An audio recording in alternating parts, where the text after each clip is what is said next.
ఇదే కుప్పం, ఈ కుప్పానికి మున్సిపాలిటీ హోదా ఇచ్చింది ఎవరు తెలుసా? మనమే. ఆయన 4 సార్లు ముఖ్యమంత్రి అయినా కూడా ఏ రోజు కుప్పాన్ని మున్సిపాలిటీగా చేయాలన్న ఆలోచన కూడా ఆయనకు రాలా. అలా మున్సిపాలిటీ కదా దేవుడు ఎరుగు, కనీసం కుప్పంలో ఒక రెవెన్యూ డివిజన్ పెట్టే ఆలోచన కూడా చంద్రబాబుకి ఏ రోజు రాలా.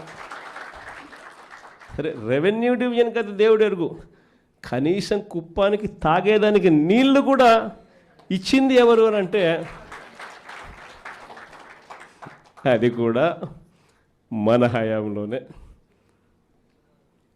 అలాంటి కుప్పంలో ఇలాంటి చంద్రబాబు నాయుడు రాక్షస పాలన చేస్తున్న నేపథ్యంలో ఈరోజు మనమంతా కూడా తెగువ చూపించి గట్టిగా నిలబడిన ఎంపీటీసీలు, కౌన్సిల్